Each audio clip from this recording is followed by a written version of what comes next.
Mes chères ambassadrices, bonjour, content de vous retrouver au soleil. J'ai un beau panorama à vous faire partager. J'espère que vous passez une très bonne journée et que vous profitez des moments agréables que la journée va pouvoir vous donner. Voilà le petit panorama que je voudrais partager avec vous pendant la durée de cette vidéo. Le thème de cette vidéo va porter à nouveau sur les relations humaines difficiles à vivre, que ce soit dans le milieu privé, que ce soit dans le milieu professionnel, que ce soit dans le milieu amical ou associatif. Si jamais tu vis une situation où tu as l'impression que l'effet de groupe de l'équipe dans laquelle tu travailles, ou sinon dans ton clan familial, tu sens qu'il y a plusieurs individus qui ont un moyen de pression sur toi. Parce qu'ils te voient d'une certaine façon, parce qu'ils aimeraient te voir d'une certaine façon, et que le comportement que tu as ne leur va pas. Comme s'ils avaient besoin de remettre en question ta façon d'être et de faire les choses, parce que peut-être ils estiment que tu n'es pas à ta place, ou par rapport à la conjoncture de la politique de l'entreprise, ou par rapport à la situation familiale que vous êtes en train de vivre, les frères et sœurs qui sont déjà à un certain âge, qui ont fait des enfants, qui ont également un certain âge et qui ont également des enfants, des petits-enfants. Voilà la pression qu'il peut y avoir autour des parents, des grands-parents qui doivent faire hériter un certain nombre de choses aux enfants et bien sûr aux petits-enfants. Voilà, ce moyen de pression qu'il peut y avoir lorsque il y a un héritage qui se prononce, lorsqu'il y a une tutelle sur un des parents qui n'a plus trop sa tête, mais qui est le dernier parent à avoir les clés de la richesse familiale.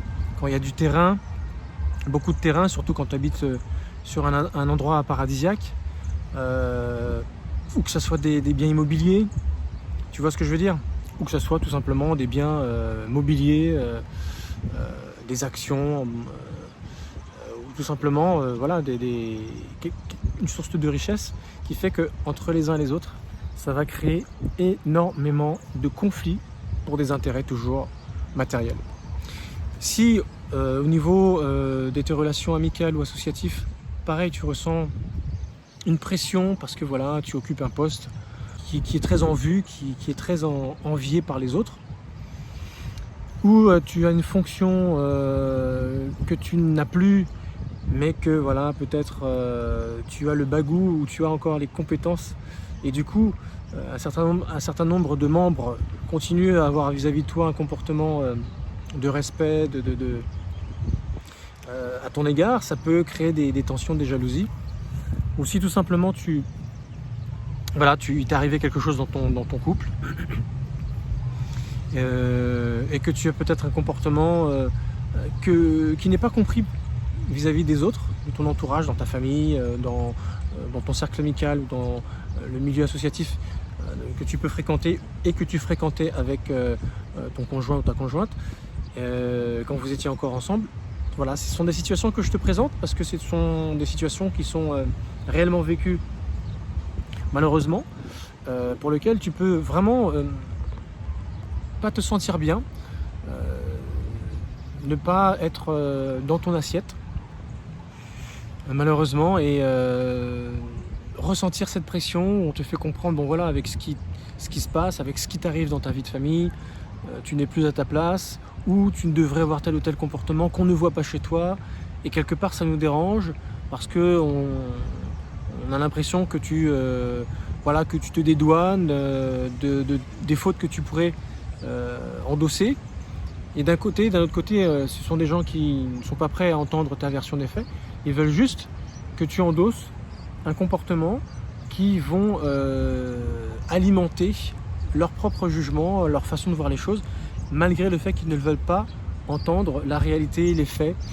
Ils veulent juste simplement que tu aies un comportement parce que ça les arrange dans le même milieu que vous fréquentez, c'est-à-dire associatif, professionnelle, familiale ou tout simplement amicale, parce que voilà, par exemple tu étais avec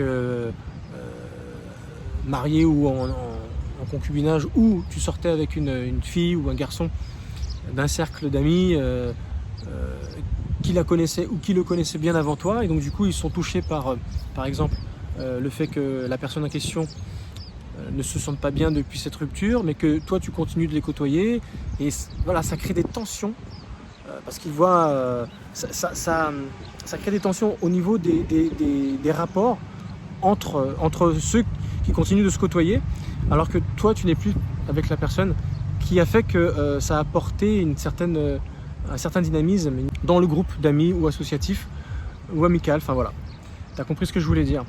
Voilà, je t'ai donné toutes les circonstances possibles que tu pouvais vivre, qui pouvaient exister, et qui pouvaient tout simplement t'amener à vivre une situation désagréable parce que tu te sens fortement jugé, voire même calomnié, et sur les faits diffamé. Il y a une tendance, c'est que souvent les gens préfèrent entendre les bruits de couloir, voilà, les bruits qui se disent sur toi, à droite, à gauche, sans toutefois te demander directement ce qu'il en est. C'est une règle humaine, malheureusement, qui est difficile à vivre, parce que du coup, tu sais pertinemment dans le regard des autres, des uns des autres, que ils parlent de toi, que tu es jugé, mais à aucun moment, ils viennent te voir et ils te demandent, parce que soit ils se sentent gênés, soit ils se disent c'est peut-être pas bienséant d'aller voir la personne et lui poser des questions sur sa vie, même si eux ils s'en posent énormément, mais ils préfèrent écouter les versions à droite à gauche qui sont souvent complètement fausses, déformées, donc c'est ce qu'on appelle de la diffamation, et colporter quelque chose qui est en partie faux. C'est, j'ai envie de dire, très destructeur pour la personne qui est en train de le vivre, surtout si le problème n'est pas réglé, ou pire, si le problème est réglé, c'est-à-dire que le temps est déjà passé, mais les gens continuent de te juger ou de te voir par rapport à la situation passée. Ce qui fait que tu ne peux pas facilement tourner une page, parce que dans le regard des autres, tu as l'impression que tu es continuellement jugé.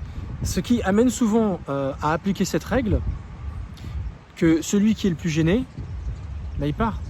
Donc ça crée des tensions, des scissions dans les relations, ce qui fait que souvent il y a malheureusement des altercations, des prises de tête inutiles. Alors il y en a qui vont oser venir te voir et te parler, et te poser des questions qui ne les regardent pas, mais on peut saluer comme le côté franc, ils viennent te voir. Après il y a une façon de le faire. Si c'est fait un petit peu, quoi qu'il arrive, véritablement pour te juger, pour te mettre mal à l'aise, ou pour t'accabler tout simplement, parce que voilà, ils en profitent que tu sois dans une position où tu n'es plus bien, où tu ne te sens pas bien, où tu n'es pas censé être bien par rapport à ce qui t'arrive sur le plan soit conjugal, soit amoureux, soit professionnel, soit familial au niveau de ton héritage. Ils profitent d'une position désavantagée à ton égard, désavantageuse pour ton avenir, pour justement t'accabler, pour en dire davantage. Et je trouve que cela est malsain et c'est pas gentil.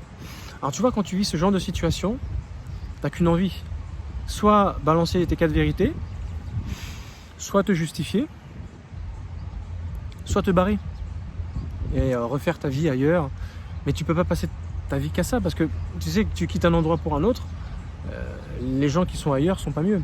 Ça risque de fortement changer ta façon d'être avec tes amis d'une manière générale, avec ta famille, avec tes collègues, de ne plus avoir confiance et de t'amener à t'isoler, à te replier sur toi, à ne plus faire confiance, parce que quand tu apprends que des gens se plaignent par exemple de toi, mais ils viennent pas te voir en direct, mais ils passent par des intermédiaires, ils vont voir peut-être les personnes qui ont un certain rôle, une certaine responsabilité, en tout cas au niveau professionnel, au niveau familial, donc c'est-à-dire souvent le patriarche, au niveau associatif, si jamais c'est dans une association, ou dans un groupe d'amis où ça sera voilà, celui qui est un petit peu celui qui a fédéré, on va dire, le groupe d'amis. Si tu te rends compte qu'il y a certaines personnes qui sont parties se plaindre de toi à ces personnes influentes, mais qu'à aucun moment ils sont venus te voir pour te parler et dire ce qu'ils pensent de négatif sur toi, parce que c'est ça à la base, une relation humaine. Une relation humaine, c'est-à-dire que on ne peut pas être d'accord sur tout, mais au moins quand on n'est pas d'accord, qu'on ait le tact d'aller voir la personne en direct et qu'on lave notre linge sale avec la personne concernée et pas aller se plaindre à droite à gauche, mais sans toutefois venir voir la personne directement concernée. Et bien sûr, ces personnes influentes, ces personnes responsables, de donner raison à ceux qui viennent se plaindre, plutôt que de leur dire mais ce serait quand même mieux que tu ailles le voir, la voir, si jamais tu es indifférent avec lui ou elle, parce que là, tu vas me parler de lui, tu me donnes ta version, je ne connais pas les faits véritablement, tu me les racontes, mais je ne connais pas sa version. Tu me risques de dépeindre la chose d'une certaine façon. Dans ces moments-là, c'est très difficile de prendre parti. On ne peut pas être juge et parti. Et c'est ce qui se passe la plupart du temps dans ce genre de situation, lorsqu'on est la personne influente et qu'on écoute la personne qui vient se plaindre. On devrait dire à la personne, tu devrais aller voir la personne et régler ton problème. Parce que c'est comme ça que les choses devraient se passer. Et malheureusement, ça ne se passe pas comme ça.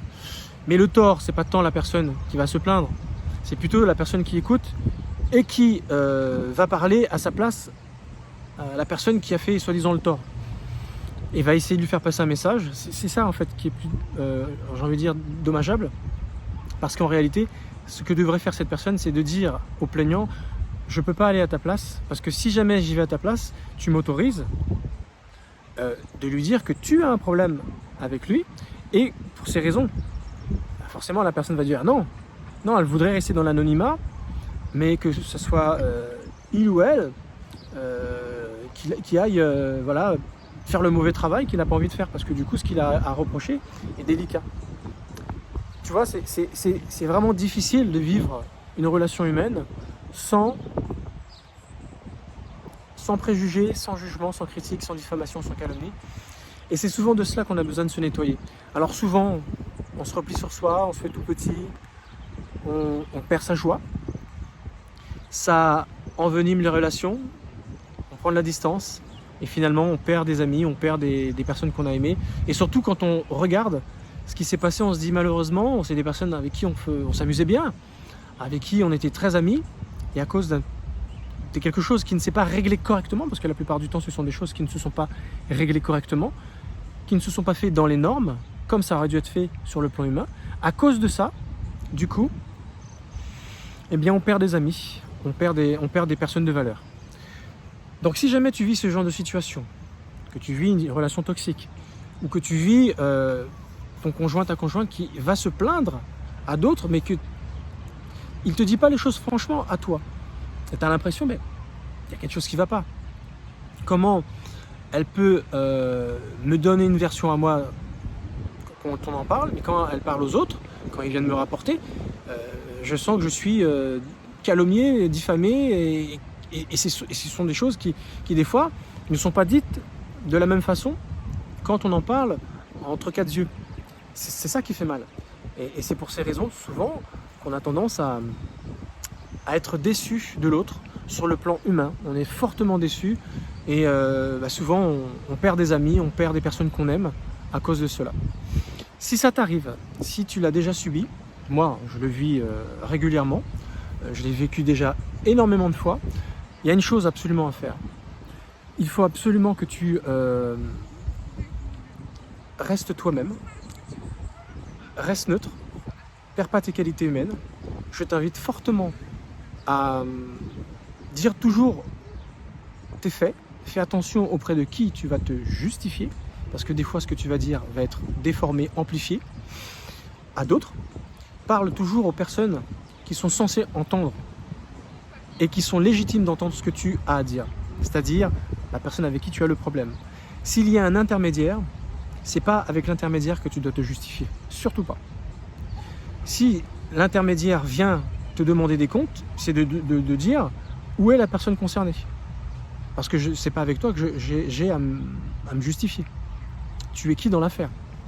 Même si tu es responsable, même si... Non, je dois laver mon linge sale d'abord avec l'autre personne. Si ce n'est pas le cas, je ne peux pas te parler. Maintenant, s'il a tous les éléments entre les mains et qu'il a du coup le rôle de prendre une décision, de juger la situation, là c'est différent. Mais tant que tous les éléments n'ont pas été divulgués à droite et à gauche et ne se sont pas faits correctement, il ne peut pas, il ou elle, avoir un rôle de prise de décision, de juge sur la situation. Parce que sinon, il risque d'être juge et partie et de mal gérer la situation. Si tu vis cette situation, c'est exactement ce que je viens de te dire qu'il faut appliquer. Tu risques de fortement être déçu, de vouloir partir, de vouloir péter un câble, mais ne perds pas ton sang-froid, ne dis pas de mauvaises paroles. Si tu sais que tu as ton droit, tu n'as pas tort. Si tu as tort, par contre, essaie de reconnaître ton tort, essaie de reconnaître tes erreurs. Ça ne fait que mieux faire avancer les choses. Dès que tu reconnais ton tort, mais reconnais ton tort face à la personne qui a besoin de l'entendre. Souvent, rien que ça dénoue une situation tendue depuis très longtemps. C'est pour ça que je te dis, si tu es en tort, reconnais-le. Ou si tu es en partie en tort, reconnais ta part de tort. Si tu n'as pas tort, tu n'as pas tort. Si les autres aimeraient te voir avoir tort, tu leur dis, écoutez, non, je ne peux pas endosser quelque chose que je n'ai pas.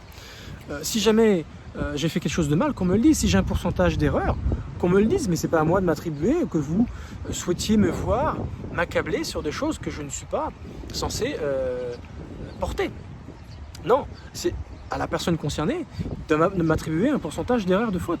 Mais si elle n'est elle-même pas capable de le faire, ben ce n'est pas aux autres, qui n'ont rien à voir avec l'affaire, d'espérer me voir malgré tout, d'espérer te voir malgré tout, avoir la tête entre les jambes, le pauvre malheureux, la pauvre malheureuse, alors que tu n'as rien à te reprocher parce que la personne qui est censée te reprocher quelque chose est incapable de te reprocher quelque chose.